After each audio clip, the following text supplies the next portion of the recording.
देखिए 107 जहां से स्टार्ट होता है वहां पे एक चीज है बैरक में, देखिए 107 को खत्म करने के बाद में 108 108 108 स्टार्ट होगा। पहली लाइन पढ़ी 108 की, वो क्या लिखा हुआ है? प्रोवाइडेड। कौन सा सेक्शन है जो प्रोवाइडेड से स्टार्ट होता है?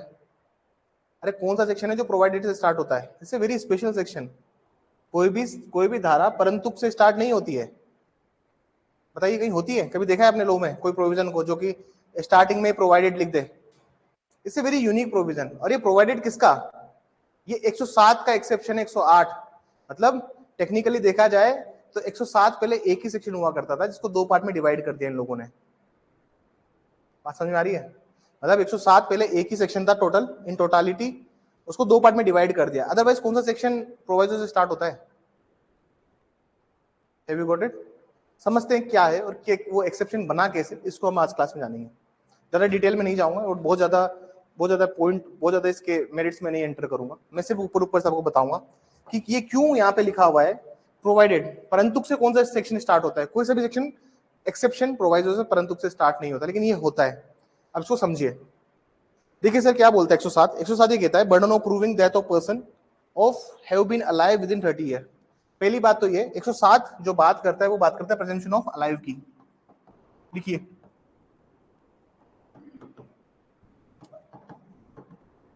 इसमें लिखिए जीवित रहने की उपधारणा। जीवित रहने की उपधारणा 108 लिखिए प्रेजम्पशन ऑफ डेथ, मृत्यु की उपधारणा। मृत्यु की उपधारणा क्या बोलता है सर? ये सिंपल ऐसे बात कहता है कि मान लीजिए किसी आदमी की जरूरत है और उसको किसी ने कहा है कि 30 साल पहले आदमी को मैंने उस गांव में देखा था। I have seen this person, मतलब मैंने इस आदमी को देखा है 30 साल पहले उस सो एंड सो गांव में। समझना बात। तो कोर्ट ये मानेगा कि वो आदमी आज भी जिंदा है। कोर्ट क्या मानेगा? कि वो आदमी आज भी जिंदा है। और जो कोई भी आदमी ये कहेगा कि वो जिंदा नहीं है तो बर्डन ऑफ प्रूफ किसके ऊपर होगा? जो आदमी ये कहेगा कि वो जिंदा नहीं है। दोबारा सुनिए सर, एक कोर्ट में प्रोसीडिंग चल रही थी और उस कोर्ट में बहुत जमीन का विवाद था, डिस्प्यूट था किसी लैंड को लेके। और उस डिस्प्यूटेड लैंड में वो एक आदमी बोलता है कि सर एक सो एंड सो पर्सन थे, उनके सामने ये पूरा जमीन का सौदा तय हुआ था। जो भी जमीन का डिस्प्यूट जो भी जमीन का आपने जो एग्रीमेंट किया था 30 साल पहले वो इस आदमी के सामने हुआ था। ठीक है? अगर कोई कहता है कि हाँ 30 साल पहले वो आदमी थे तो कोर्ट क्या मानेगा? कोर्ट ये प्रिज्यूम करेगा, कोर्ट ये उपधारणा करेगा कि वो आदमी जिंदा है। ठीक है? अगर किसी आदमी ने कहा कि नहीं सर वो जिंदा नहीं है आज के टाइम पे, तो आप उसको एविडेंस में कंसिडर मत कीजिए। बात एडमिसिबिलिटी की है। अगर आप देखिए कोई पार्टी अगर कह देती है कि ये चीज ऐसे नहीं है तो आप कोर्ट क्या करेगा? उसको एडमिसिबल नहीं करेगा। फिर जैसे मान लीजिए जैसे एक एग्जांपल देता हूं आप लोगों को। 1990 में एक गांव में एक जमीन थी। ये जमीन के बीच में बंटवारा हुआ था ए और बी के बीच में। ठीक है? दो पार्टीज ने बंटवारा किया था और ये किसके सामने हुआ था? सी के सामने हुआ था। अब जो डॉक्यूमेंट है ये सी के सामने एग्जीक्यूट किया गया था। सी ने इसको अनुप्रमाणित किया था, सी ने इसको अटेस्टेड किया था। कोर्ट के सामने गया तो ए ने बोला कि हाँ सर सी के सामने उस टाइम हुआ था। लेकिन अगर बी ने अपोज कर दिया, बी ने कह दिया कि सर वो जिंदा नहीं है, तो अगर आप कहते हो 30 साल पुराने डॉक्यूमेंट को कि हाँ, मतलब आप ऐसे कहते हो कि 30 साल के अंदर उस आदमी को देखा गया, तो कोर्ट कह रहा है हाँ देखा गया है। लेकिन अगर किसी पार्टी ने मना किया कि वो आदमी जिंदा नहीं है तो कोर्ट तो बर्डन ऑफ प्रूफ, सबूत का भार भी किस आदमी ऊपर होगा? जो आदमी से कहेगा कि हाँ वो जिंदा नहीं है। यहां तक समझ में आया?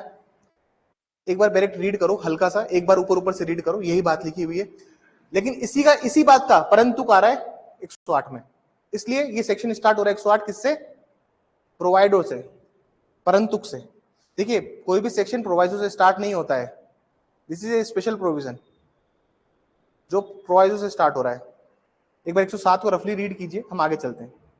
ये बोलता है when the question is whether a man is alive or dead, it is shown that he was alive within 30 years, the burden of proving that he is dead on the person who affirms that। इसमें जो उपधारणा है या फिर जो न्यायालय उपधारणा कर रहा है, सर डायरेक्ट नहीं है। अगर मान लीजिए उपधारणा की जा रही है, कोर्ट प्रिजम्पशन कर रहा है, तो यहाँ पे आपने देखा नहीं कि कोर्ट कुछ प्रिज्यूम कर रहा है, लेकिन बैरेक्ट में सवाल आता है, एमसीक्यू में सवाल पूछते हैं कि कोई प्रिजम्पशन है या नहीं है यहाँ पे, तो सर यहाँ पे जीवन जिंदा रहने की प्रिजम्पशन है, ठीक है, और यहाँ पे मृत्यु की प्रिजम्पशन है। अब 108 समझिए, 108 क्या कहता है, इधर एक बार देख लीजिए, मैं आपको बैरेक्ट भी रीड करने को दूंगा, लिखवाऊंगा भी सही चीज को। 108 कहता है कि अगर किसी आदमी को सुना नहीं है 7 सालों तक, किसी आदमी को किसी ने सुना नहीं है 7 सालों तक, तो कोर्ट ये मान लेता है कि वो आदमी जिंदा नहीं है, ठीक है। लेकिन अगर कोई आदमी कहता है कि हाँ यार नहीं वो तो जिंदा है, जैसे कोर्ट में मैटर चल रहा था, there was a case time Kargil के समय ऐसा हुआ कि कारगिल ने युद्ध का बंदी बना लिया, शबनम नाम की एक लड़की थी, उसके एक हस्बैंड थे, उनको कारगिल में, ये रियल स्टोरी है, बंधक, इसके ऊपर मूवी भी बनी है, अब तुम्हारे वाले वतन साथियों टाइप से कुछ, तो उसमें क्या उसको बंधक बना देते उसके हस्बैंड को, और 4-5 साल तक बंधक बना के रखते हैं, तो उसकी वाइफ सोचती कि वो तो एक युद्ध में डेथ हो चुकी है, उसकी दूसरी शादी हो जाती है, शादी का क्या इम्पैक्ट होगा। प्रोविजंस जो है सिविल में ज्यादा, इस जो प्रोविजन 108 इसका जो मेन यूज है वो है सिविल लिटिगेशन के अंदर है प्रोविजन अपने आईपीसी इसमें एविडेंस में। जैसे आज एक मैडम का फोन आया था मेरे पास, वो कह रही थी कि सर आप बस प्री का पढ़ाओ, अब प्री में ये सारे प्रोविजन नहीं है अगर आप देखेंगे तो, लेकिन ये सिर्फ टेंटेटिव सिलेबस है, मैं रिस्क नहीं ले सकता। मान लीजिए मेरा तो काम आसान है ना, इससे मेरा काम कितना आसान है, मैं तो बोल दूंगा कि देखो मैडम कोर्स खत्म हो गया है, जो आरपीएससी ने नोटिफाई किया है। लेकिन अगर नहीं आएगा, अगर मान लीजिए एग्जाम में कुछ ऐसा सवाल आ जाता है जो उसमें नहीं दिया हुआ है, तो क्या आप आरपीएससी पे केस करेंगे क्या कि आपने जो टेंटेटिव सिलेबस दिया था उसके बाहर आ गया, तो आरपीएससी कहेगी सर ये तो सिर्फ टेंटेटिव है सिलेबस, पूछ तो हम कुछ भी सकते हैं आपसे, पूछा तो कुछ भी जा सकता है ना। जैसे अभी सीपी जैसे सिविल का पेपर हुआ अभी आरजेएस का मेंस परसों के दिन, मुझसे बच्चे पूछ रहे हैं सर सिविल में एविडेंस में क्या पढ़ना है, और बहुत सारे बच्चे मुझे ये भी कह रहे हैं कि सर सिविल तो पूछा ही नहीं है, तो एविडेंस मतलब सिविल में एविडेंस तो पूछ नहीं रहे। एविडेंस में भी 2 पार्ट है, एक क्रिमिनल पार्ट है, एक सिविल पार्ट है। जैसे डॉक्यूमेंट्स वाले प्रोविजन हो गए, एक्सपर्ट विटनेस हो गया, करेक्टर वाला हो गया, ये सब सारे प्रोविजन के सिविल के प्रोविजन है। लेकिन पूछ लिए उन्होंने क्रिमिनल प्रोविजन भी पूछ लिया सिविल के पेपर में। क्या कर लोगे आप हाईकोर्ट का या आरपीएससी का, क्या कर लोगे, केस करोगे? भैया पूछ लिया। मेरा काम तो आसान है, 4 चीजें कम पढ़ानी है आप लोगों को, तो हम पढ़ेंगे सारे। ये एक स्पेशल प्रोविजन है 108 इसे बोलता है। तो उस वाले केस में भी ऐसा ही हुआ। उस वाले केस में भी क्या होता है सर, वो शबनम चले जाते हैं, शबनम के हस्बैंड होते हैं, वो चले जाते हैं, मैडम कर ली थी दूसरी शादी। इसके लिए क्या होता है, मान लीजिए किसी लेडी का हस्बैंड गायब है, वो नहीं है सामने, 7 साल उसको मिनिमम वेट करना पड़ेगा, और 7 साल में उसको क्या करना पड़ेगा, कोर्ट जाके डिक्लेरेटरी डिक्री का सूट फाइल करना पड़ेगा।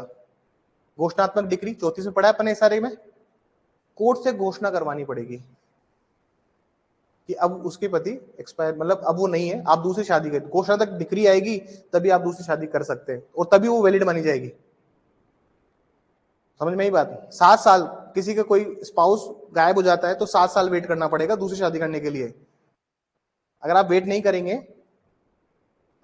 करेंगे तो जो सेकंड शादी होगी वो वॉइड होगी, क्योंकि अगर आप सेक्शन 5 हिंदू मैरिज एक्ट की एसेंशियल कंडीशन देखें तो उसमें लिखा हुआ है ना कि neither of spouse should be living at the time of marriage, मतलब एक भी पति या पत्नी कोई भी जीवित नहीं होना चाहिए शादी के समय। अगर आपने सेक्शन 5 पढ़ा है उसमें कंडीशन है ना, सप्तपदी की कंडीशन है, उसमें sapinda, prohibit relationship, so and so forth, मैं उसकी बात नहीं कर रहा। 108 का महत्व वहां पे है कि प्रैक्टिकल इंपोर्टेंस भी तो होनी चाहिए ना इसकी, कि क्या प्रैक्टिकल इंपोर्टेंस 107 108 की, ये तो पता हो हमें।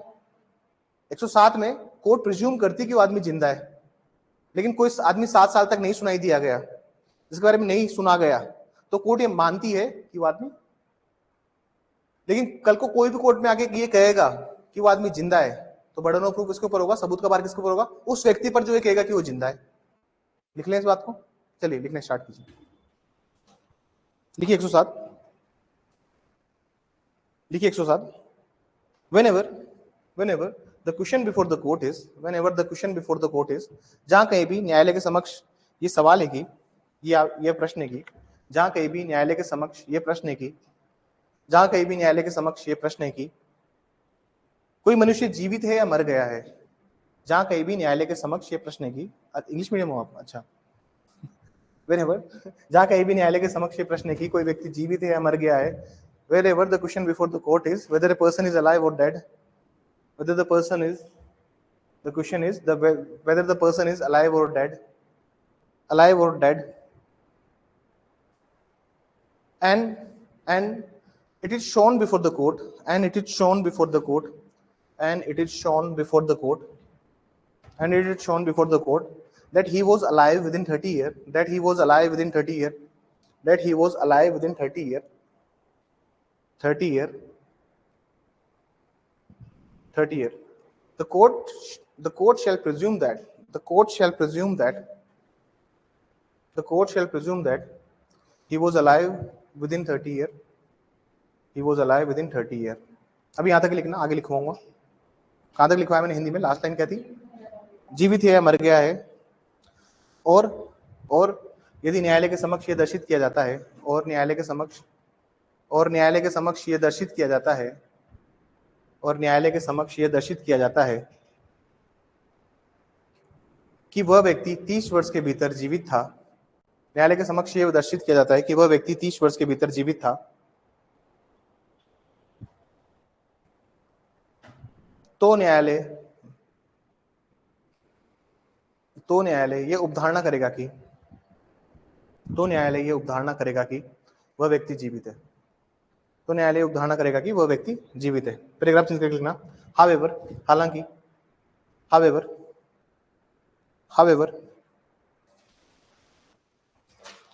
if any person affirms that such person is dead,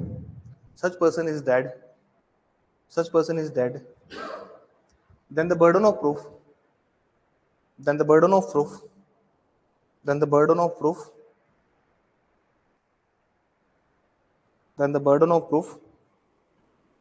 on such person who affirms that, and the burden of proof on such person who affirms that. हालांकि जो व्यक्ति यह प्रतिज्ञात करता है कि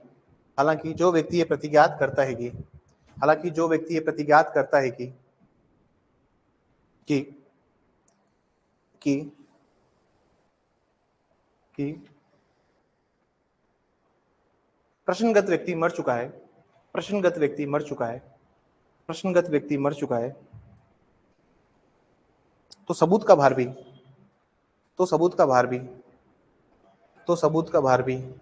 उस व्यक्ति पर होगा जो प्रतिज्ञात करेगा।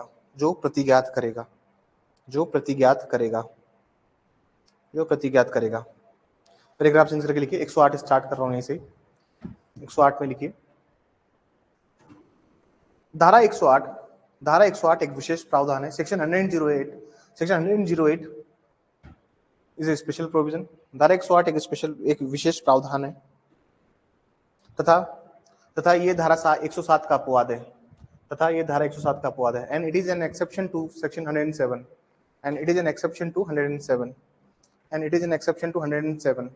और ये 107 का अपवाद है। आगे लिखिए, फुल स्टॉप, आगे लिखिए इसमें, इसके अंतर्गत जो कोई भी व्यक्ति, ऐसे लिखिए इसमें, इसके अंतर्गत जहां कहीं भी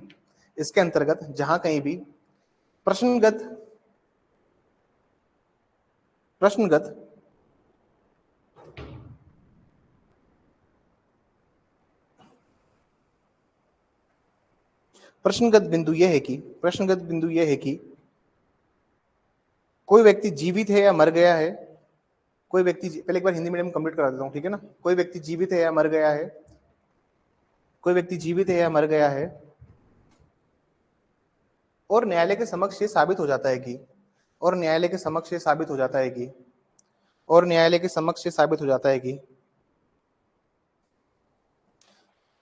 7 वर्ष से उस व्यक्ति के बारे में कुछ नहीं सुना गया, 7 वर्ष से उस व्यक्ति के बारे में कुछ नहीं सुना गया,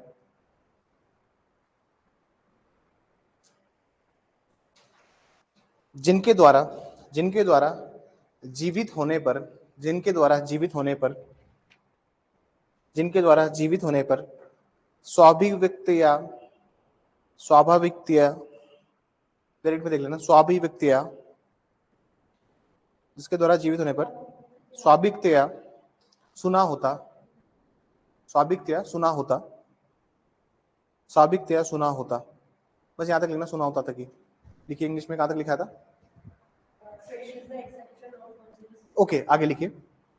सो the question before the court is the question before the court is whether the person is alive or dead. So the question before the court is whether the person is alive or dead, whether the person is alive or dead, and it is proved before the court, and it is proved before the court, and it is proved before the court, and it is proved before the court that he has not been heard, that he has not been heard, that he has not been heard for 7 years, he has not been heard for 7 years by those who would naturally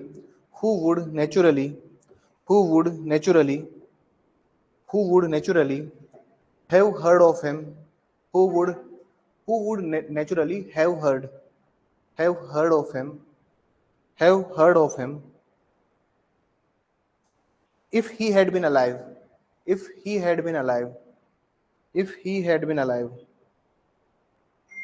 ठीक है। The court shell presume that, न्यायालय ये उपधारणा करेगा कि वह व्यक्ति, उस व्यक्ति की मृत्यु हो चुकी है। न्यायालय उपधारणा करेगा कि उस व्यक्ति की मृत्यु हो चुकी है। The court shell presume that such person is dead, the court shell presume that such person is dead, such person is dead, such person is dead. If anyone who affirms it,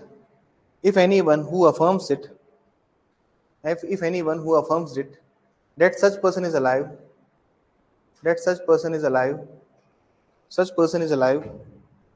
the burden of proof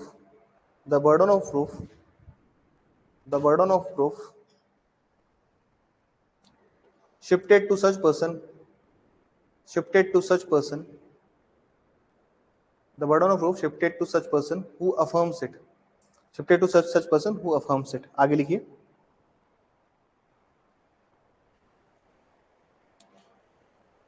यदि कोई व्यक्ति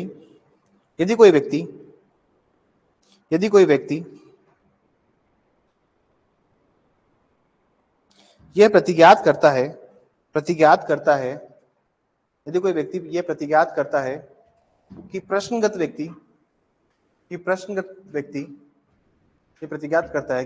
व्यक्ति जीवित है, तो सबूत का भार उस व्यक्ति पर चला जाएगा,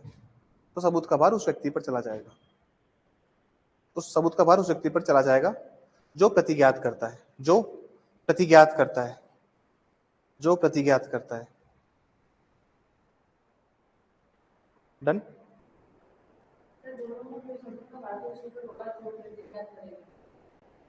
एक में वो कह रहा है, 107 में तो वो कह रहा है कि वो आदमी सर क्या हो गया है, मर चुका है। 108 में कह रहा है कि वो आदमी जीवित है। सबूत का भार तो उसी पे होगा ना जो उस बात को डिनाई कर रहा है। तो मतलब कोर्ट तो प्रिज्यूम करेगा। देखिए साबित कैसे किया जाएगा कि आदमी जिंदा है या मरा है, आप बताओ मुझे। बेसिक अंडरस्टैंडिंग ऑफ लॉ देखिए आप, अगर किसी आदमी को ये साबित करना है कि वो आदमी मर चुका है, डेथ सर्टिफिकेट लगा दो उसका, हाँ सर उसको डेथ हो चुकी है, लेकिन वो आदमी जीवित है ये साबित करना कैसे होगा? जहां पे एक शब्द लिखा है इसमें नेचुरली हैव अकर्ड लिखा है ना, naturally have heard of him, स्वाभाविकतया सुना होता। मतलब अगर आज वो जीवित होता तो उसको सुनते, वो लोग अड़ोस पड़ोस वाले सुनते, उसके यार दोस्त सुनते, वो जहां उठता बैठता है, जहां काम करता है, किसी ने तो कांटेक्ट किया होगा उस आदमी से। And in such type of cases, 108 का जो ये केस है, इस 108 में आपको डिक्लेरेशन लेना पड़ता है कोर्ट से। इसका इतना ही पर्पस है बस। आप डिक्लेयर करा लो। कोई महिला है कब तक वेट करेगी? 19 में शादी हुई है, पति गायब हो गए, न लाश मिले न संपर्क किया, गुमशुदा की रिपोर्ट दर्ज करवा दी, 7 साल तक वेट कर लेगी और क्या। डिक्लेयर कराओ, उसके बाद करो शादी दूसरी। बात समझ में आई?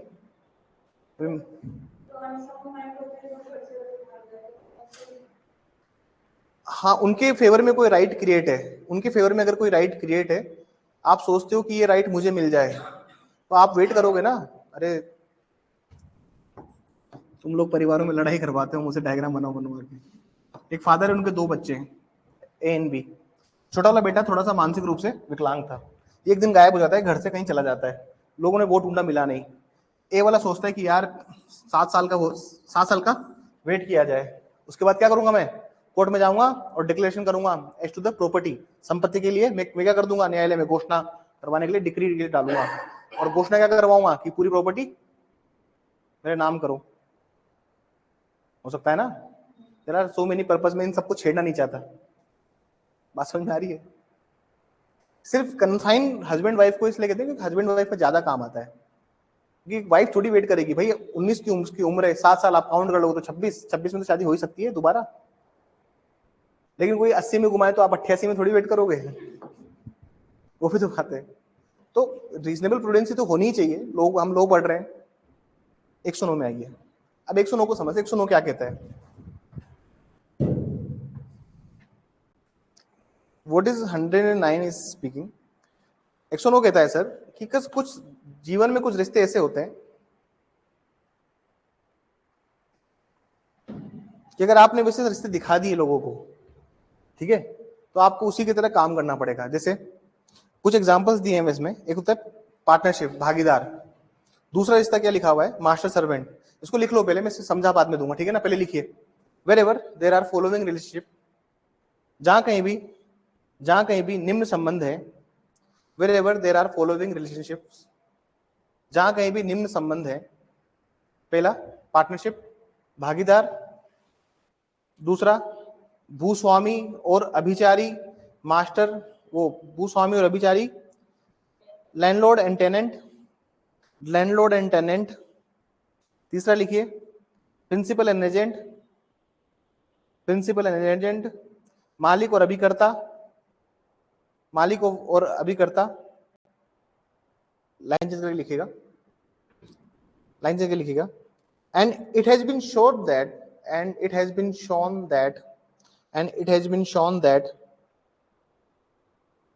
they have been acting under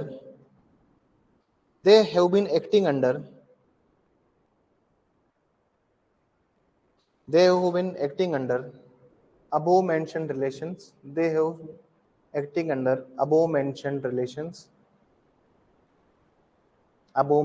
relations. लिखिए। और ये न्यायालय के समक्ष दर्शित किया जाता है, और ये न्यायालय के समक्ष दर्शित किया जाता है कि वह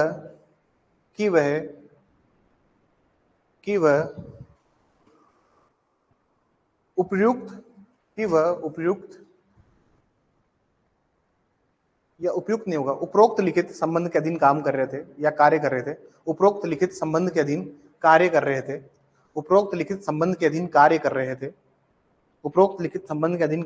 थे।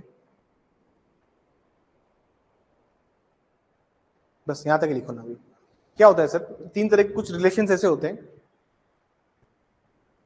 पार्टनरशिप तो एक होता ही है, इसमें तो मैं आपको बहुत सारे एग्जांपल दे दूंगा। पार्टनरशिप हो गया, या फिर लैंडलॉर्ड टेनेंट हो गया,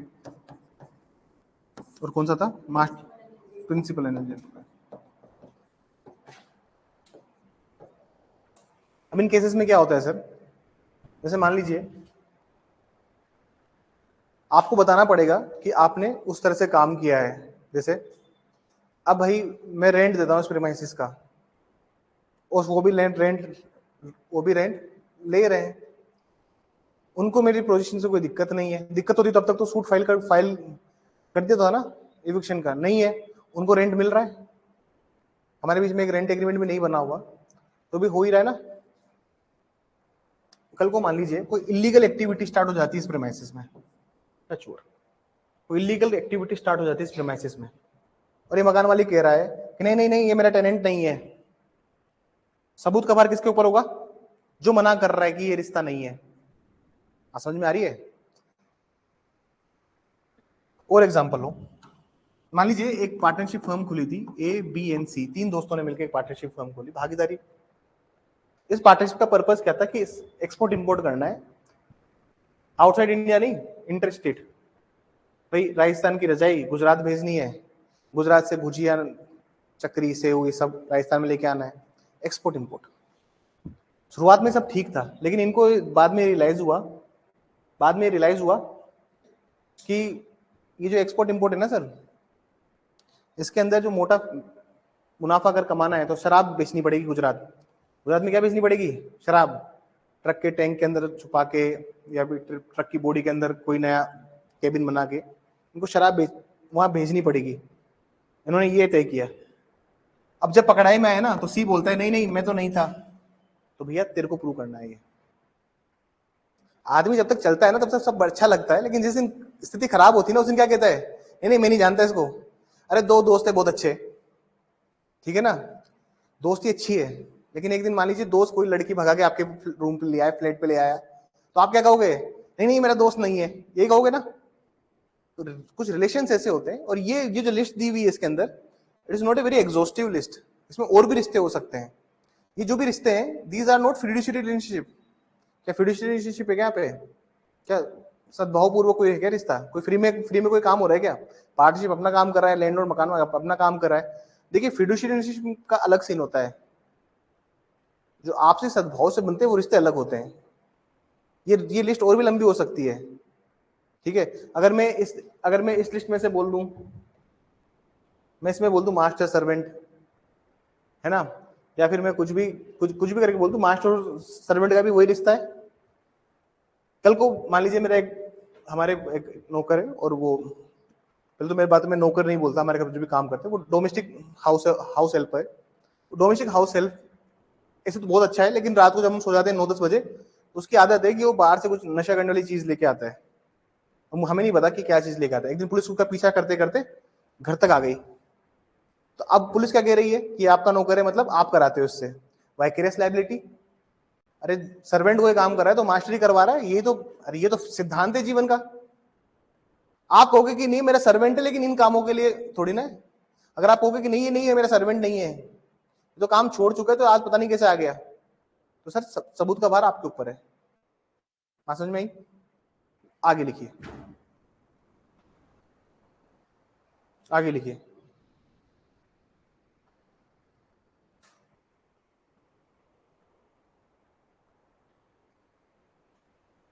लिखिए इसमें, then the burden of proof on such party, then the burden of proof on such party, then on the burden of proof on the such party which affirms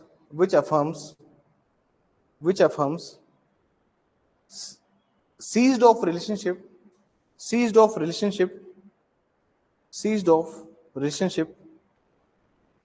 between them, seized of relationship between them.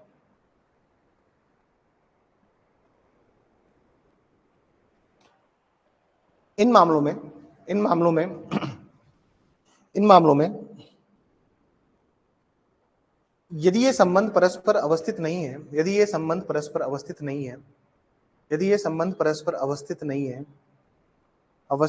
है, या अवस्थित है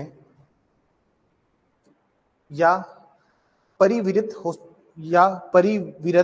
हो चुके हैं, तो सबूत का भार उस व्यक्ति पर होगा। परिविरत हो चुके हैं तो सबूत का भार उस व्यक्ति पर होगा जो यह प्रतिज्ञात करता है,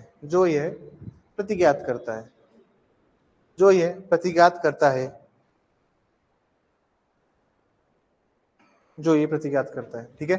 109 इज वेरी इजी। इंपोर्टेंट 110 है, 110 को पढ़िए। 110 क्या कहता है? 110 ऐसा कहता है सर, देखिए सर, पोजीशन जो होती है ना, जगह, पोजीशन, जिसकी पोजीशन है उसकी ओनरशिप है। बात समझ में आई? जो जगह पे रह रहा है वही ओनर है। कागजों में कौन ओनर है उसको नहीं पता, पोजीशन में कौन है वो ओनर है। लॉ क्या करता है, विधि क्या करती है, हमेशा पोजीशन को प्रोटेक्ट करती है। मतलब विधि का क्या कार्य है, विधि कब्जे को संरक्षित करती है। बात देखिए, कब्जे को संरक्षित करना इसलिए आवश्यक है, अगर कोई कब्जे को संरक्षित नहीं करेगा विधि, तो सर फिर तो ऐसे कोई भी किसी को उखाड़ के फेंक देगा। मान लीजिए अपनी बिल्डिंग के बाहर, अपनी कोचिंग है, अपनी कोचिंग के बाहर एक खाली प्लॉट है, इस पे एक नंदू चाय वाला अपना चाय की टपरी लगाता है। नंदू चाय वाला यहाँ पे चाय की टपरी लगा रहा है लास्ट 10 साल से, किसी से किसको कोई दिक्कत नहीं है। समझ में आई? ये एक बिल्डर है एबीसी, ये आता है नंदू को उठा के फेंक देता है बाहर। पहली बात तो ये, अगर किसी को डिस्पोजेस करना है, किसी को बेकब्जा करना है, तो वो विधिपूर्ण होना चाहिए, अविधिपूर्ण नहीं होना चाहिए।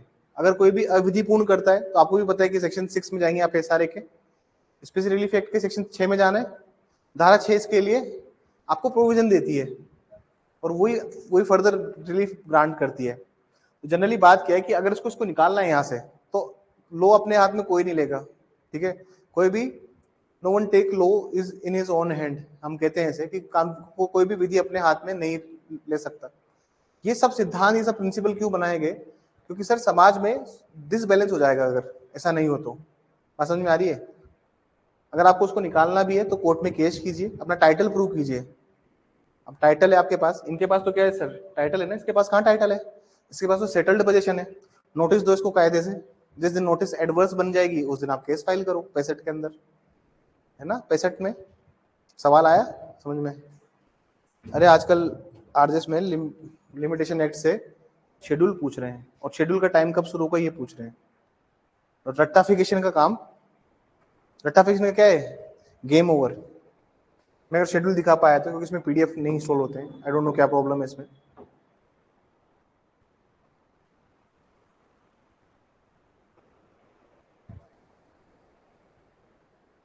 आई नो लिमिटेशन नहीं है एपीओ में, पर कुछ नई चीज बता रहा हूँ जिससे आपको हेल्प मिलेगी आरजेएस में। आप एपीओ भी बन जाओगे तो भी आपका लॉन्ग टर्म गोल क्या रहेगा? ये आरजेएस में सेक्शन 10 110 कैसे लिंक करता है, मैं लिखवाने में तो सर 2 मिनट लगेंगे, लिखवाने पे आऊंगा तो फिर खत्म ही हो जाएगा एक्ट। पर 40 क्लासेस है, समझा देता हूँ। तुम्हें मूल भावना समझ में आनी चाहिए, क्योंकि इस बार जो पेपर आया ना, वो पेपर थोड़ा सा प्रैक्टिकल, मुझे शेड्यूल मिल जाए बस एक बार जी। देखिए लिखा हुआ है, for the possession of immovable property और इन्वेंशन बेस्ड ऑन टाइटल। यहाँ देखिए, यहाँ पे सूट किस चीज के ऊपर फाइल हो रहा है, और यहाँ पे नॉट ऑन। कब केस फाइल करेगा वो? जिस दिन उसको बेकब्जा कर देगा। ये पूछ रहे हैं आज आरजेएस में आजकल, इस समय कब से स्टार्ट होगा? 64 में समय स्टार्ट होता है जिस दिन से उस नंदू चाय वाले को बेकब्जा कर दिया है। और नंदू चाय वाले को अगर निकालना है आपको कायदे से, आप कहते हो उसको, तो आप क्या क्या करोगे सर? नोटिस दोगे खाली करने का। जिस दिन नोटिस दिया उस दिन से क्या लग जाएगा? एडवर्स पोजीशन, प्रतिकूल कब्जा। प्रतिकूल कब्जा ऐसे नहीं लग जाता कि कोई प्रॉपर्टी पे 40 साल से रह रहा है तो हो गया एडवर्स पोजीशन, टाइटल उसका हो गया। नोटिस दिया, नोटिस देने के बाद में 12 साल, कितने साल आपने दिया नोटिस, बेटा खाली कर दो, नंदू चाय वाले को क्या बोला? खाली कर दो। फिर भैया एबीसी में कुछ झगड़े हो गए और इनकी 15-20 साल बाद याद आता है कि नंदू चाय वाली जगह भी अपनी है, तो नंदू चाय वाला फिर अब पूरी जगह को हथिया लेगा अपनी, समझ लेना बात। क्योंकि उसका क्या हो गया है सर, क्योंकि पोजीशन क्या बन गया है? Adverse to the plaintiff. अब प्लेंटिफ के लिए, मतलब वादी के लिए प्रतिकूल हो गई है वो जगह। बात समझ में आ रही है? अरे भैया एबीसी बिल्डर नंदू चाय को देगा नोटिस, 30 दिन में खाली कर दो। जिस दिन जो डेट है ना, जिस दिन नोटिस जिस दिन दिया कि भैया खाली कर दो, उस दिन से 12 साल तक अगर केस फाइल नहीं किया एबीसी बिल्डर ने, तो नंदू मालिक बन जाएगा उस जगह का। क्योंकि आपने क्या कर दिया है?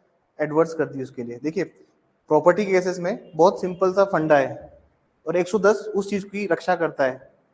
110 क्या बोलता है कि मान लीजिए कल को कोई पर्सन किसी को बोलता है कि सर ये यहाँ का ओनर नहीं है, कल को बोलेगा ना ये एबीसी केस फाइल करेगा कोर्ट के अंदर, केस फाइल होगा ना ABC versus Nandu, civil suit file होगा, और सिविल सूट फाइल करते ही क्या बोलेगा ये कि sir he is not the owner, बोलेगा ओनर नहीं है। सबूत का भार किसके ऊपर होगा?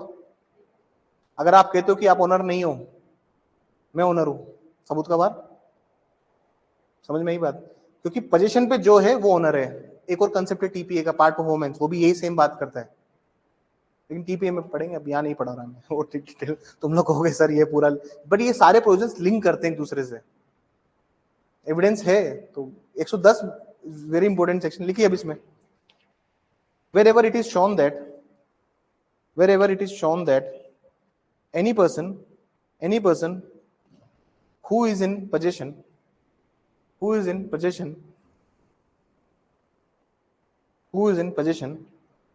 then it is a presumption of ownership, जहां कहीं भी किसी व्यक्ति का कब्जा होना दर्शित किया गया है,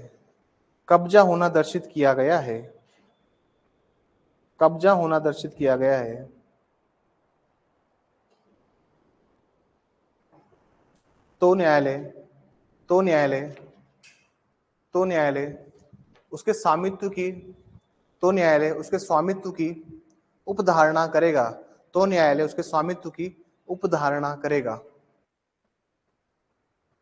आगे लिखिए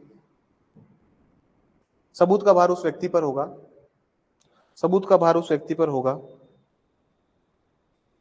जो ये प्रतिज्ञात करता है,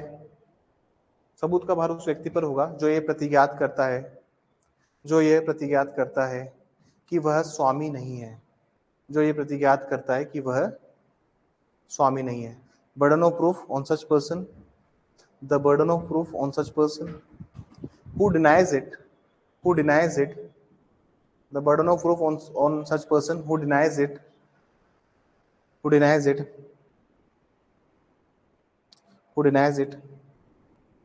that he is not the owner, who denies it that he is not the owner. Done? Okay, let's move forward. 111 क्या होता है ना सर, बहुत एक स्पेशल कंडीशन की बात करता है। आपने अगर कॉन्ट्रैक्ट पढ़ा है, कॉन्ट्रैक्ट में एक एक्टिव कॉन्फिडेंस की बात होती है, और ये सिर्फ कॉन्ट्रैक्ट के रिगार्डिंग ही नहीं होती है। What happen? हाँ, उनकी तबीयत ठीक नहीं है, तुम्हें भी लग रही है? एक सेकेंड, हेलो, एक बार मैं क्लास से फ्री होके फोन करूं आपको? क्या करूंगा सर, उसको मैं सर देखो बाद में बात करता हूँ सर, एक बार क्लास के बाद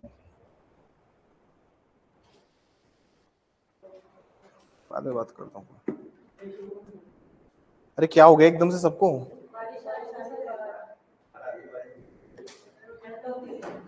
ठीक है, जैसा तुमको ठीक लगे। I am comfortable in every situation, आप लोग जैसा कहेंगे वैसा ठीक है। देखिए सर 110 ना बहुत इंपॉर्टेंट बात करता है, जैसे अनड्यू इन्फ्लुएंस दिया हुआ है सेक्शन 16 कॉन्ट्रैक्ट में, सेम डेफिनेशन। देखिए सर, कोई भी आपसे कपट की डेफिनेशन पूछे कि फ्रॉड क्या है, अब फ्रॉड तो फ्रॉडुलेंट ट्रांसफर में भी दिया हुआ है, वो तो आईपीसी का ही पार्ट है, लेकिन जनरल टर्म पूछे कि फ्रॉड क्या है, फ्रॉड को कहां डिफाइन किया है?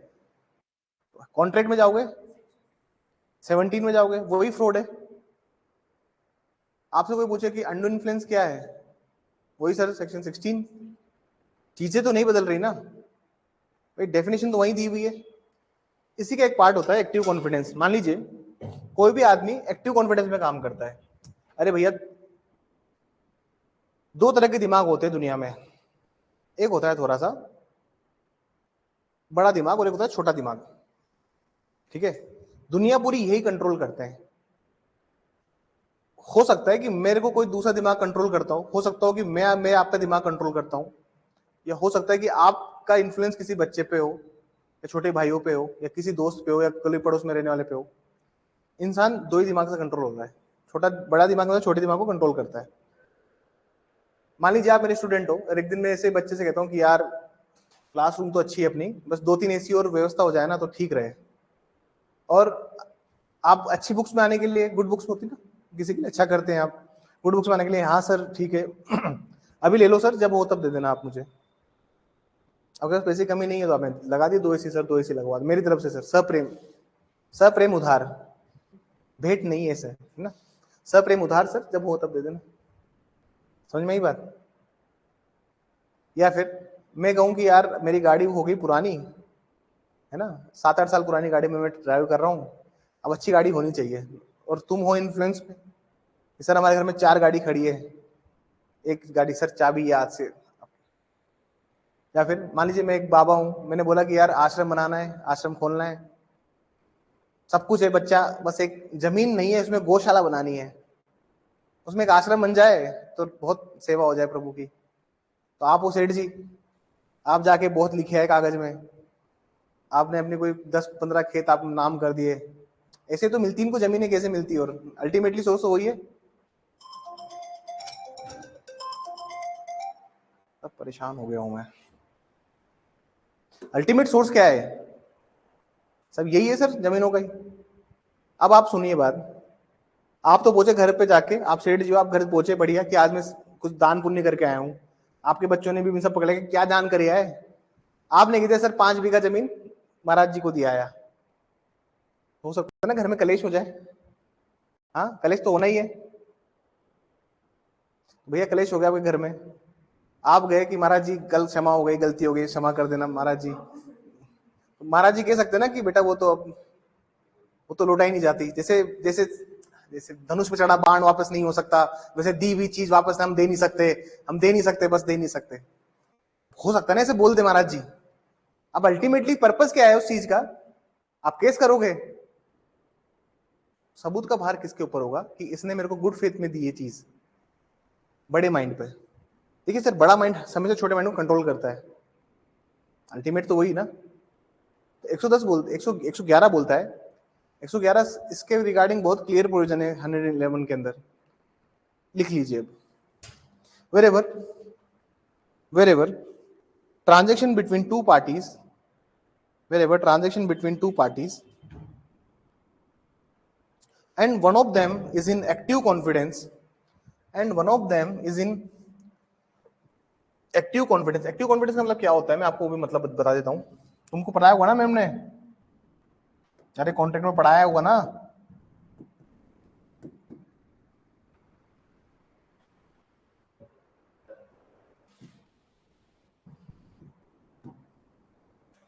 सेक्शन 16।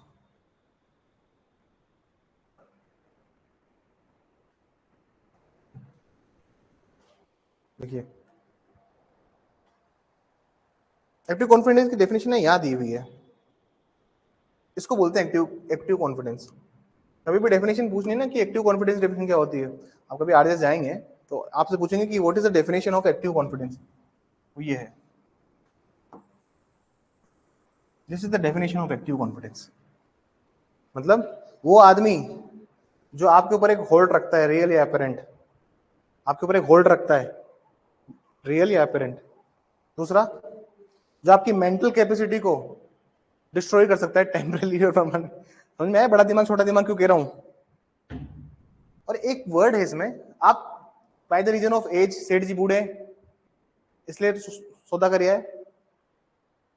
इलनेस, मेंटल सिलेक्शन नहीं हो रहा था, डिप्रेशन, मेंटली आपने 2 एसी टिकवा दिए क्लासरूम में, बॉडीली डिस्ट्रेस, टेंशन रहती है, इन सब की वजह से आपने क्या कर दिया। यहाँ पे एक और शब्द मैं आपको दिखाता हूँ, अनकंसनेबल गेन, दिख रहा है कहीं पे अनकंसनेबल गेन, ये रहा,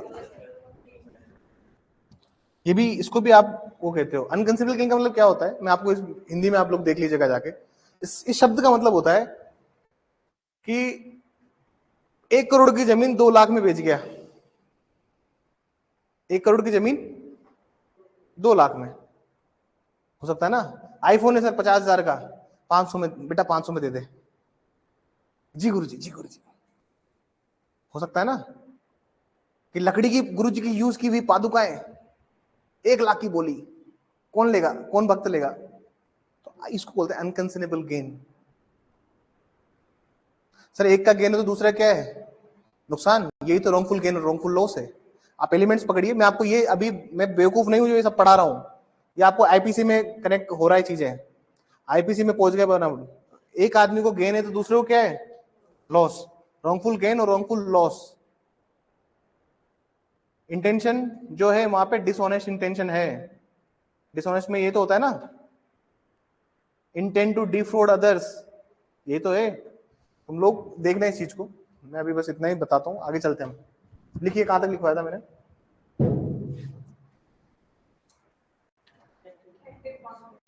active confidence, active confidence is in active confidence, and the question is whether the transaction is in good faith or not.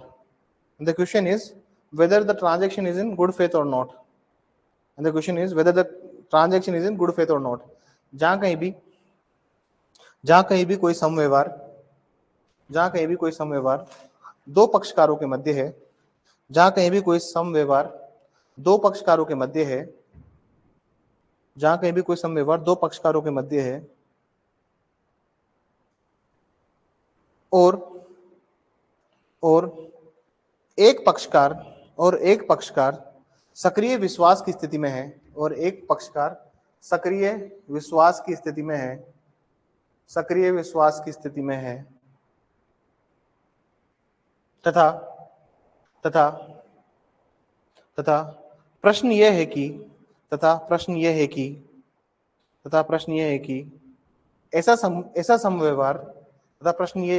समव्यवहार सद्भावपूर्ण तरीके से किया गया है या नहीं, सद्भावपूर्ण तरीके से किया गया है या नहीं, सद्भावपूर्ण तरीके से किया गया है या नहीं, सद्भावपूर्ण तरीके से किया गया है या नहीं। आगे लिखिए, the burden of proof on such person, the burden of proof on such person who is in the position of active confidence, the burden of proof on such person who is in position of active confidence. लिखिए, सबूत का भार उस व्यक्ति पर होगा जो सक्रिय विश्वास की स्थिति में है, जो सक्रिय विश्वास की स्थिति में है, जो सक्रिय विश्वास की स्थिति में है। देखिए, the fundamentals of law are very clear. एक बार मेहनत करने की जरूरत है। मैं आपको बहुत हवाई किले और हवाई वादे नहीं दिखा रहा, मैं आपको बहुत फिल्म सी पिक्चर नहीं दिखा रहा, मैं आपको कोई बहुत मून शाइन चीजें नहीं बता रहा। सिर्फ एक बार मेहनत करने की आवश्यकता है। एक बार अच्छे से डिटेल में पढ़ लो चीजों को, फिर आपको लॉ करना है, एपीओ करना है, जो करना है करो, तो एक बार अच्छे से पढ़ लो। यार सबको अभी फोन करना है क्या? परेशानी कर दिया। नमस्कार सर, एक बार क्लास के बाद फोन करूं मैं आपको? ठीक है सर। देखो 5 मिनट में 10 फोन आ गए, तो साइलेंट कर दिया मैंने, वरना ऐसे कब से बज रहा है जी। आइए अब ना हम कुछ नए प्रेजम्पशंस में एंटर करते हैं।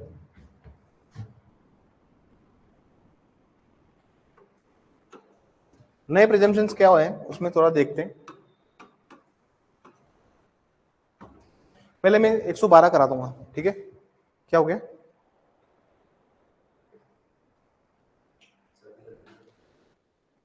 आज मैं भी अपने हेयर कटवा लूंगा सारे, जो मैंने 2 महीने से नहीं कटवाए हैं, तो मुझे टाइम नहीं मिल रहा था मुझे लिटरली। हाँ 2 महीने में इतने से बाल इसलिए क्योंकि मैं बहुत जो मान बाल करा लेता हूँ। तुम जानते हो जो क्या होता है? जो मतलब जो उगती है ना छोटी छोटी, जो मतलब जानते हो ना क्या होता है? जो जवार,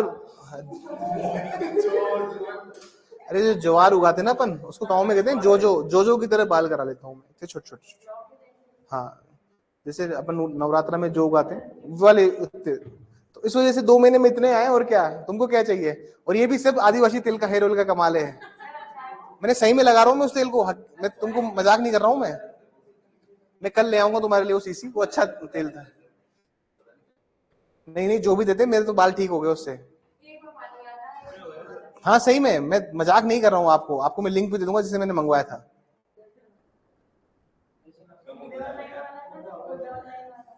नहीं नहीं, मैं आपको देखिए बहुत इससे मुझे झूठ बोलने में क्या मजा आएगा। क्या चीज? अब बस यहाँ तक ही पढ़ना है, कल छुट्टी है पता है ना आपको, हो सकती है टेंटेटिव छुट्टी है, ऐसी नहीं है। देखिए चलो मैं आप नहीं, मैं पढ़ाऊंगा, तुम चलो ठीक है, लिखवाऊंगा नहीं, बस पढ़ाऊंगा, ठीक है ना। देखिए सर 114 थोड़ा बड़ा सेक्शन है। कौन सा? कौन सा? किस में आया था आज इसमें? 114 ए नहीं पढ़ा रहा हूँ, ए 114 बस 114। सर 114 क्या बोलता है? 114 बहुत इंपॉर्टेंट है with respect to judgment writing और सबके पॉइंट ऑफ व्यू से। अब क्यों इंपॉर्टेंट होता है सर? मान लीजिए चोरी हुई, समझ ना, आप एपीओ बनेंगे कल को, आपको काम आएगा। चोरी हुई कोर्ट, अब भाई जहां पे भी चोरी हुई, चोर को पेश किया कोर्ट के सामने। 99% केसेस में चोर को कोई देखता है कि चोरी करते हुए, तो रिकवरी ऑफ सामान से पता लगता है कि हाँ भाई इसके घर मिली है तो मतलब ये चोर है। कोर्ट कैसे मानेगा कि इसके घर से सामान मिला है तो यही चोर है? कोर्ट कैसे मानेगा ये बात को? डिस्क्रिप्शन नहीं है, लिखा है इसमें 114 में, इसका ए पॉइंट पढ़िए, इसका प्रैक्टिकल इंपोर्टेंट है 114 की बहुत ज्यादा। मैम लेक्चर के बाद फोन करूं एक बार मैं आपको।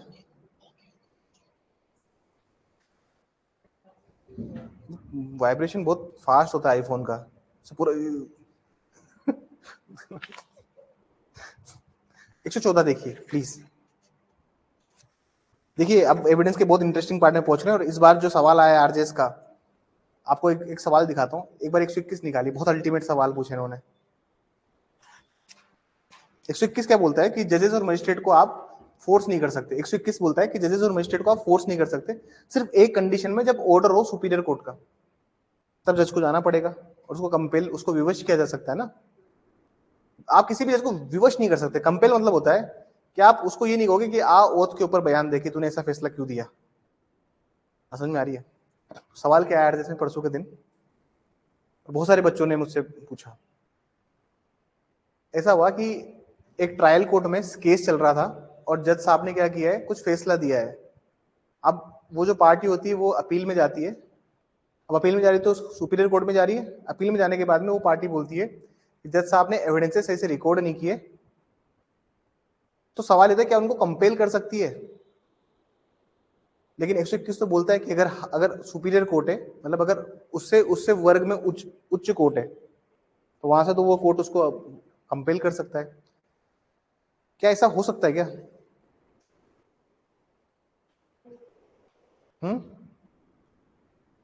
क्या आप कर देंगे इसको कंपेल? ऐसे तो हर XYZ पहुंच जाएगा कोर्ट में कि सर एविडेंसेस ऐसे रिकॉर्ड नहीं किए, कंपेल करो उन्हें।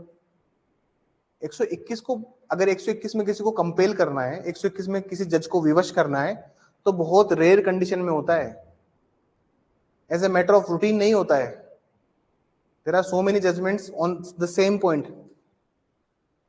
हम इसको पढ़ेंगे, आगे डिस्कस करेंगे, मैं अभी वो भी बताऊंगा आपको। लेकिन अभी हम पढ़ रहे हैं 114A।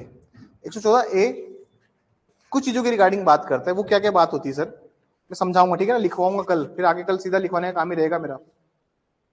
114 एक बोलता है कोर्ट में प्रेज्यूम एग्जिस्टेंस ऑफ सर्टेन फैक्ट्स, न्यायालय किन्हीं तथ्यों के अस्तित्व के उद्धारित कर सकेगा। सर कौन कौन सी घटनाएं होती है? सर 4 तरह की घटनाएं होती है। पहली बात तो कौन सी घटना होती है? नेचुरल इवेंट्स, प्राकृतिक घटना, मानवीय आचरण, लोक और प्राइवेट कारोबार, लिखा हुआ है natural events, human conduct, public and private business, लिखा हुआ है, ये सारी चीज लिखी हुई है। ये 4 तरह की जब इवेंट होते हैं ना सर, तो कोर्ट ऐसे प्रिज्यूम कर लेते हैं कि हाँ ऐसा हुआ होगा, ठीक है। ये जुडिशियल नोटिस नहीं है, ये प्रिजम्पशन है कोर्ट का। जुडिशियल नोटिस अलग चीज होती है। जुडिशियल नोटिस को आप रिबट नहीं कर सकते। जुडिशियल नोटिस मतलब आपने कौन सा सेक्शन था? 57, मैं आपको दिखाता हूं क्या अंतर है दोनों में। 57 देखिए, फैक्ट्स ऑन, एक बार 57 निकालिए जल्दी से। Facts of which court must take judicial notice, वे तथ्य जिनकी न्यायालय अपेक्षा करेगा, ठीक है ना सर, न्यायालय अपेक्षा करेगा। अब दोनों के बीच में अंतर सुनिए और समझने की कोशिश कीजिए और फोकस कीजिए थोड़ा। जुडिशियल नोटिस जो होता है, जुडिशियल नोटिस में जैसे मान लीजिए संडे 2 अक्टूबर को छुट्टी थी, तो कोर्ट उसके लिए आपको साबित करने के लिए नहीं कहेगा, मतलब आप खंडनीय नहीं कर सकते 57 के अंदर जो भी लिस्ट दी हुई है उसको, आप उसको रिबट नहीं कर सकते। लेकिन 114A में अगर कोर्ट ने कोई चीज मानी है तो आप उसको रिबट कर सकते हो, आप उसको खंडनीय कर सकते हो। जैसे मान लीजिए कोई पार्लियामेंट, कोई उसमें लॉ भी लिखा हुआ है ना कि भाई कोई भी विधि है उसको भी न्यायिक अपेक्षा होगी, उसकी जुडिशियल नोटिस है, कोई लॉ भी है तो ठीक है, कोई लॉ में कोई बात लिखी हुई तो कोर्ट उसको ये नहीं कहता कि आप प्रूव करो, कोर्ट कहेगा कि जरूरत ही नहीं है साबित करने की, मैंने मान लिया बस, नहीं मेरे को एविडेंसेस चाहिए।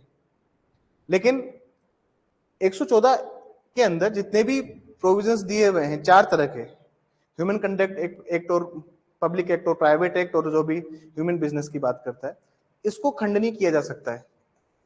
57 को खंडनीय नहीं किया जा सकता। समझ में आ रही है? रिबट नहीं हो सकते प्रोविजंस, ये बात समझिए। इसमें मैं ये लिखवाऊंगा नहीं, आप अपने हिसाब से चाहो तो नोट कर लेना इस बात को। बाकी और चीज देखिए 114 फिर कुछ क्या करता है सर 114, किसी ने 114 पहले पढ़ा हुआ है? 114 पहले पढ़ा हुआ है? नहीं पढ़ा हुआ तो अब समझिए 114 एक विशेष अलग तरह का सेक्शन है। मतलब आप देखेंगे इसमें दो इलस्ट्रेशन, 2 बार इलस्ट्रेशन देखेंगे आप इसमें, दिख रहा है इलस्ट्रेशन? 2 बार इलस्ट्रेशन है इसमें, इलस्ट्रेशन ए, फिर खत्म होने के बाद दोबारा से इलस्ट्रेशन ए, ये क्या है? तो सर ऐसा है कि जो फर्स्ट टाइम का इलस्ट्रेशन ए है,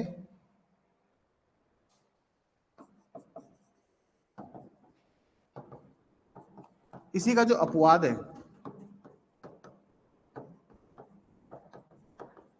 वो क्या है? इलस्ट्रेशन ए। ये जो इलस्ट्रेशन ए है इसी का एक्सेप्शन इलस्ट्रेशन ए है। पढ़ाता हूं कैसे, देखिए पहला इलस्ट्रेशन पढ़िए, बहुत इंटरेस्टिंग सेक्शन है। That a man in who is in possession of stolen goods after theft is either a thief or received the stolen property। Sir ऐसा है कि मेरे पास से केस मिला, ठीक है ना, एक बैंक में चोरी हुई थी, लेकिन केस जो नोट थे वो मेरे पास से ट्रेस कर लिए पुलिस ने कि वो नोट मेरे पास पड़े हैं। तो कोर्ट ये मान लेगा कि या तो वो चोर है या फिर उसने चुराई हुई संपत्ति प्राप्त करी, उसने रिसीव किया है कहीं से स्टोलन प्रॉपर्टी। 2 चीज कोर्ट मानेगी, या तो मैं चोर हूं या फिर मैंने चुराई हुई संपत्ति कहीं से प्राप्त करी है। बात समझ में आई?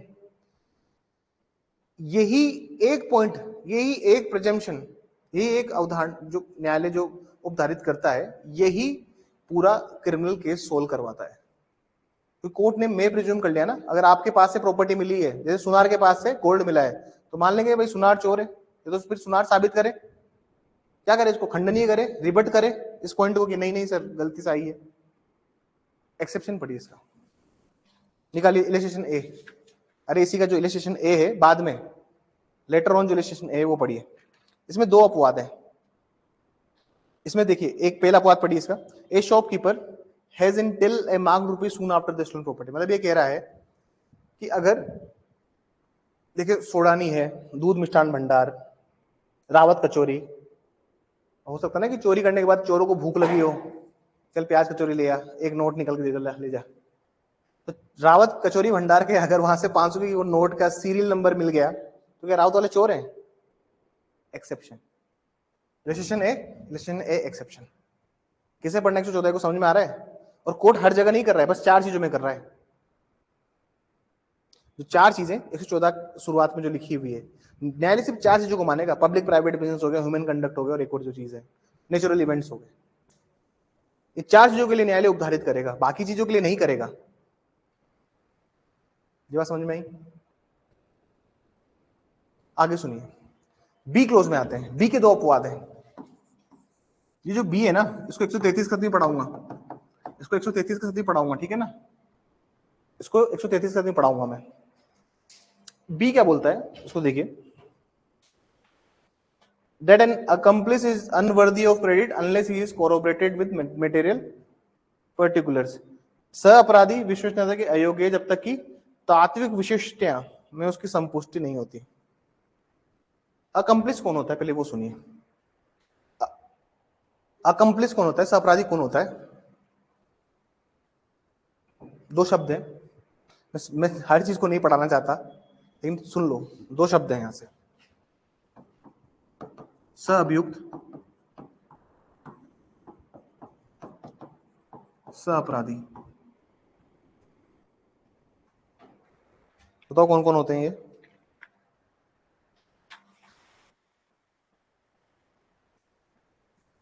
अंतर हो गया इसमें कुछ, मतलब को अक्यूज्ड,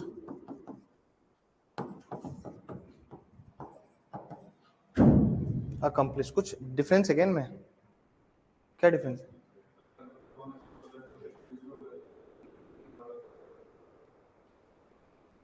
नहीं नहीं नहीं, अब अंतर वो नहीं है, मैं आपको इनका अंतर भी बताऊंगा। ये सेक्शन 30 में आता है ये किरदार। इसका मैं बहुत डिटेल में नहीं जाऊंगा, बस मैं ऊपर ऊपर से बताऊंगा, लेकिन आप समझे कौन होता है। अकम्प्लिश कौन होता है, पहले अकम्प्लिश की बात करते हैं। सहअपराधी कौन होता है उसकी बात करो। इसने सक्रिय रूप से, एक्टिवली पार्टिसिपेट किया है, लेकिन इसको न्यायालय से क्या चाहिए? टेंडर ऑफ पार्डन, 306 से 308। सक्रिय रूप से भागीदारी है इसकी, लेकिन न्यायालय से क्या चाहता है? Tender of pardon. अब टेंडर ऑफ पार्डन क्या कहते हैं? सीआरपीसी है किसी के पास? निकालिए एक बार क्षमादान, देखिए एक बार, देखिए सीआरपीसी में निकालिए क्या कहते हैं टेंडर ऑफ पार्डन। न्यायालय से वो टेंडर ऑफ पार्डन चाहता है, मतलब वो चाहता है सरकारी वकील बनना। सरकारी वकील क्या, सरकारी वकील तो आप लोग बनना चाहते हो, सरकारी गवाह बनना चाहता है वो। समाधान, अकम्प्लिसी लिखा है ना वहां पे, समाधान, ठीक है, उसको चाहिए समाधान, इसलिए वो क्या था? Tender of pardon. वो अकम्प्लिस था, तो ये कह रहा है कि सर जो समाधान चाहता है ना न्यायालय से, बोलता मैं भाई मैं सरकारी गवाह बन जाऊंगा, तो ये सेक्शन कहता है कि भाई उस पर यकीन मत करो जब तक बाकी चीजें कोरोबरेट ना हो जाए, तब बाकी चीजें पुष्टि ना हो। उसने कोई स्टेटमेंट दिया, जब तक बाकी चीजों से आप पुष्टि नहीं करोगे आप उसकी बात पे यकीन मत करो, क्योंकि दोबारा लाइन पढ़ो, अब समझो, दोबारा लाइन पढ़ो एक बार 114 बी को, समझ में आएगा कि सहअपराधी विश्वसनीयता के अयोग्य है, ठीक है ना। Accomplice is unworthy of credit unless he is corroborated in material particular, जब तक कि वो तात्विक विषयों में उसकी संपुष्टि नहीं होती। तो कोर्ट को ये एक रूल ऑफ क्वेश्चन है, कोर्ट को सावधान रहने के लिए कह रहा है। एक बार 133 पढ़ो, आपका थोड़ा दिमाग घुमाता हूं मैं, थोड़ा सा दिमाग पे जोड़, अरे यार बस करो भाई,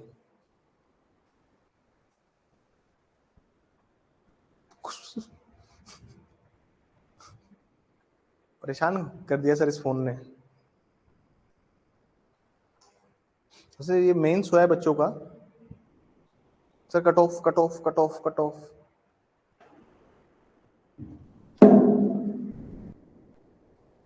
अब 133 क्या कह रहा है? 133 कह रहा है इधर, क्या कह रहा है 133? सर उल्टी बात कर रहा है नहीं कर रहा है 133? बताइए 114 और 133 में क्या अंतर है? 114 बी के, 114 बी में और 133 में क्या अंतर है? कोर्ट कह रहा है कि अपुष्ट असंपुष्ट है तो भी आप उसको यकीन करो, ऐसे कैसे हो रहा है फिर? ये तो कह रहा है कि सर तभी मानो जब है, और ये कह रहा है कि सर अनकोरोबरेटेड तो भी आप मान लो, तो किसको माने?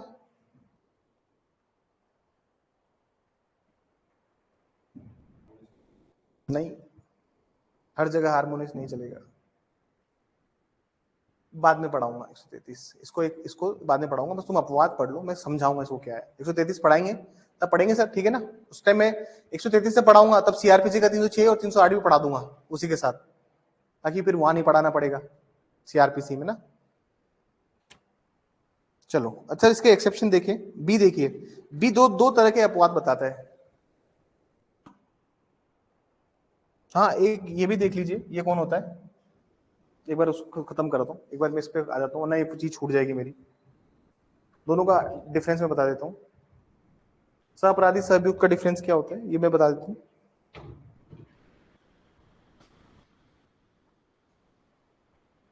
देखिए को अक्यूज जो होते हैं इनके कभी भी स्टेटमेंट ओथ पे नहीं होते, इन दोनों के शपथ एक दूसरे के, ये दोनों शपथ पे बयान नहीं देते एक दूसरे के साथ। को अक्यूज होता है जिसको जॉइंटली ट्राई किया जाता है, जिसका विचारण संयुक्त रूप से किया जाता है, वो को अक्यूज्ड है। इनका सही सहअपराधी का ट्रायल कभी साथ नहीं होता, इनका ट्रायल अलग चलता है। इंटरव्यू में पूछते हैं सवाल, यहां पे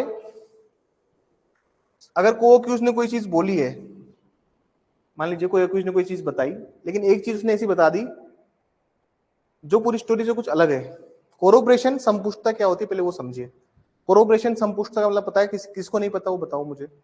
संपुष्ट कोरोब्रेशन क्या होता है? कोरोब्रेशन कोरोब्रेशन मतलब वो होता है कि सर जो कहानी इन्वेस्टिगेशन ऑफिसर को समझ में आ रही है वही कहानी ये लोग भी बता रहे हैं। जैसे रात, मान लीजिए रात को 8 बजे एक आदमी के से मारपीट हो गई, और जो आदमी था जिससे मारपीट की गई वो तो बहुत बड़ा आदमी था, तो भैया पुलिस लग गई उसके पीछे, जिसने भी मारपीट करी उसको पकड़ लिया, ठीक है। अब जो कहानी पुलिस ने इन्वेस्टिगेशन में देखी और जांच में पाई, आसपास के जो लोग निकल रहे थे उनसे पूछा कि क्या हुआ था उस दिन, तो उसने बोला कि सर वो कार निकाल रहा था, दोनों में बहस हुई और दोनों ने एक दूसरे को पीट दिया, लेकिन वो जो बेचारा जिसको लगी उसको ज्यादा मारते फिर आखिरी में। ये कहानी उनको हुई, तो इनको पुलिस को समझ में आ गया कि यार ये तो रोड रेज का मामला है, लड़ाई रोड पे हुई है। और जब पकड़ा, जिसने किया उसको पकड़ा, उसने भी वही चीज बोल दी, तो पुलिस वाले ने कंफर्म हो गया ना कि ये रोड रेज का मैटर है। लेकिन विक्टिम ने मान लीजिए स्टेटमेंट दिया कि it is not a road rage, ये मुझे 3 दिन से फॉलो कर रहे थे, देन कोरोब्रेशन हुआ, संपुष्टि हुई। कोरोब्रेशन संपुष्टि होना आवश्यक है। आप जैसे मान लीजिए टेस्ट आइडेंटिफिकेशन परेड है, शिनाख्त परेड होती है ना, सबको खड़ा कर देते काला नकाब लगा के। शिनाख्त परेड इंसानों की भी होती है और सामानों की भी होती है, इंसानों की भी होती है और सामान की भी होती है। चोरी के बाद मंगलसूत्र डाल दिया 10 गहनों में मिला के, मैडम पहचानिए कौन सा मंगलसूत्र है आपका। चेन स्नेचिंग के बाद कौन से गहने हैं आपके, ये भी तो शिनाख्त परेड ही है। इसकी सिर्फ कोरोबरेटिव वैल्यू है, मतलब एविडेंस में साक्ष्य के रूप में इसकी सिर्फ संपुष्टि करने के लिए है, बस ये केस को मजबूत करती है, सब्सटेंटिव एविडेंस नहीं है। मतलब एविडेंस की जो वैल्यू है वो स्ट्रांग नहीं होती। तो सर इनका मुझे लगता है आपको अंतर समझ में आ गया होगा दोनों का।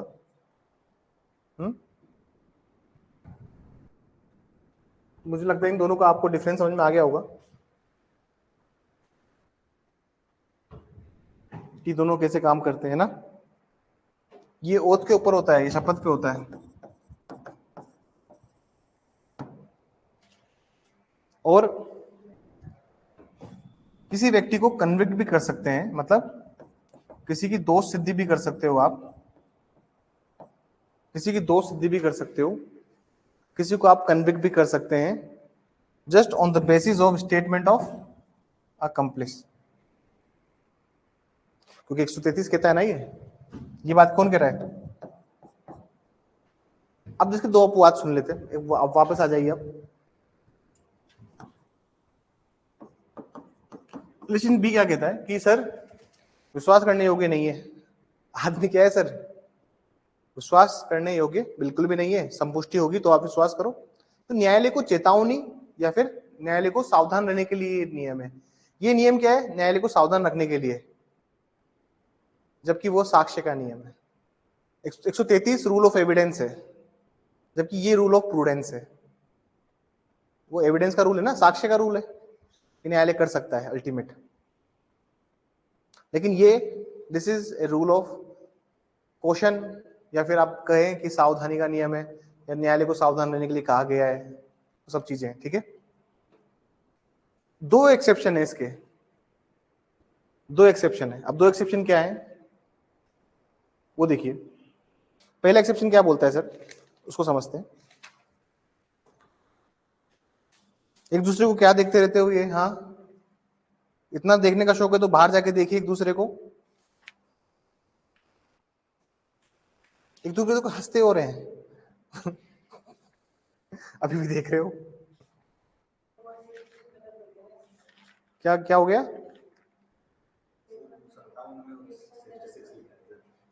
सभी लिखे है क्या सारे, क्या सामूहिक सामूहिक करे चीटिंग? हाँ तो फिर एक का गलती हो सकता है, सबका किसी को गलती हो सकता है।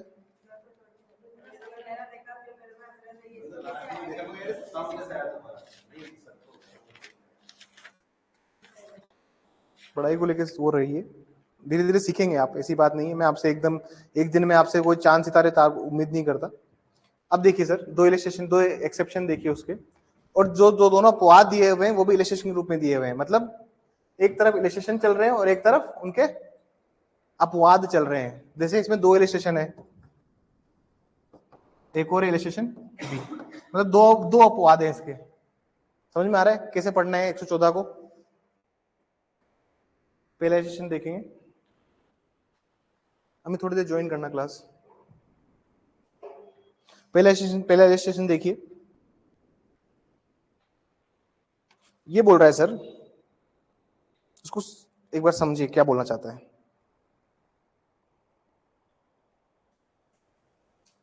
कि बहुत हाईएस्ट कैरेक्टर का कोई आदमी है, मतलब कोई ऐसा आदमी है, कोई अत्यंत ऊंचे शील का व्यक्ति है, ठीक है।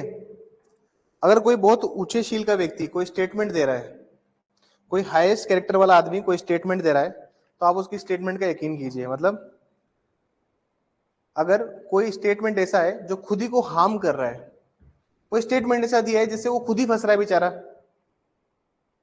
हो सकता है ना कि आप 4 लोगों ने क्राइम किया है और 4 लोगों ने क्राइम किया है और 4 लोगों में से एक आदमी बेचारा इतना अच्छा हो, अच्छे घर का हो, हमेशा गलत का साथ नहीं, बस यारी दोस्ती में बर्बाद है तो वो अच्छा। अगर उसने कोई स्टेटमेंट दिया कि हाँ हम सब साथ गए थे, मान लो उसने कह दिया हाँ हम सब साथ गए थे, और अगर ये कोई ऐसा आदमी कह रहा है जिसका कैरेक्टर बहुत अच्छा है, उच्च शील वाला व्यक्ति है कोई, उसने कह दिया हम साथ गए थे, मतलब वो खुद को भी तो फंसा रहा है ना उस चीज में। मान लीजिए मर्डर हुआ था किसी घर में, उसने बोला कि हम सब साथ ही गए थे, 2 लोग अंदर गए थे, हम लोग 2 बार खड़े थे, तो फंसा तो वो अपने आप को भी रहा है ना 34 के अंदर। अरे कॉमन इंटेंशन तो है ही। तो आपको ये प्रोविजन समझना पड़ेगा कि अगर कोई व्यक्ति जो बहुत ऊंचे शील कर खुद को भी सेल्फ हार्म स्टेटमेंट अगर वो दे रहा है, तो सर आप उसको भी यूज कर सकते हैं। ये भी एक अपवाद है। अकम्प्लिस है, उसका ध्यान रखना है, वो विश्वास योग्य नहीं है। लेकिन अगर कोई बहुत ऊंचा आदमी है जिसका शील अच्छा है और अगर वो कोई स्टेटमेंट दे रहा है, तो आप उसको यूज कर सकते हो उसके स्टेटमेंट को। तो फर्स्ट पॉइंट इज क्लियर, पहला अपवाद क्लियर हो गया। एक बार पढ़ लीजिए उसको रफली, कल मैं लिखवा दूंगा इसको, एक बार रफली रीड कर लीजिए, समझ में आ जाएगा आपको।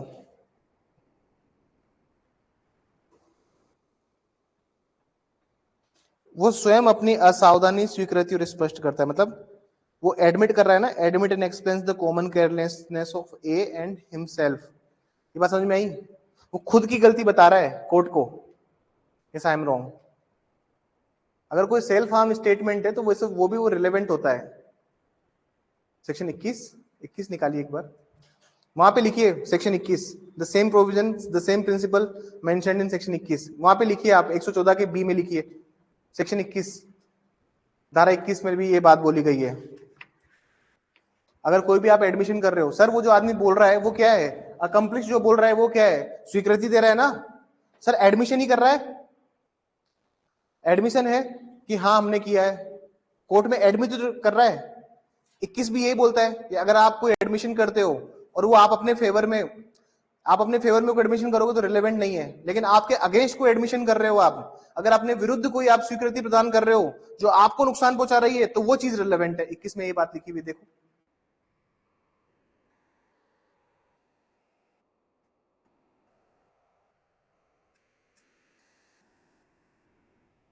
Proof of admission against person making them और बाय, स्वीकृतियां का उन्हें करने वाले व्यक्ति के विरुद्ध या उनके द्वारा की गई सोच से साबित किया जाना। बात समझ में आई आपको? कि आप अगर कोई भी अगर आप स्वीकृति देंगे जिससे नुकसान अल्टीमेटली किसका है, अरे जिससे अल्टीमेटली किसका नुकसान है, खुद का, तो आप उस पर यकीन कीजिए प्लीज। दूसरा एक्सेप्शन देखिए, रजिस्ट्रेशन बी 114 का दोबारा से दृष्टांत भी निकालिए। ये बोल रहा है सर बहुत सारे लोगों ने क्राइम किया है, सुनिएगा, बहुत सारे लोगों ने क्राइम किया है और इन तीनों आदमियों को अलग अलग कमरे में रखा है। जैसे मान लीजिए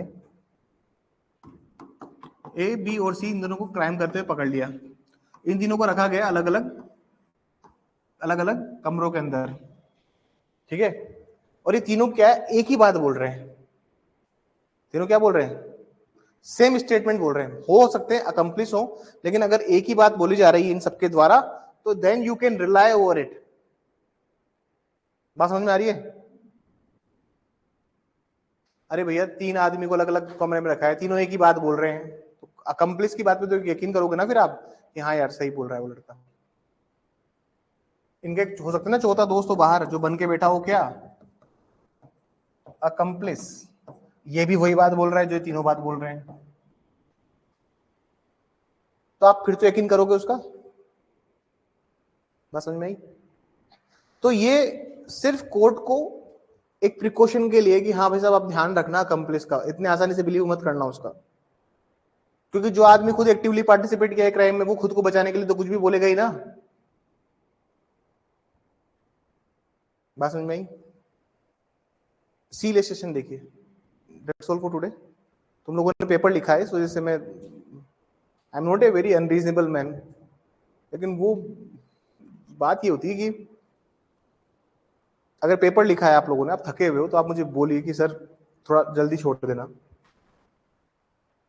मैं कोई अनरीजनेबल थोड़ी ना हूं कि जाके लगा 7 बजे पढ़ाऊंगा, आज जोश आया, 3 दिन छुट्टी थी।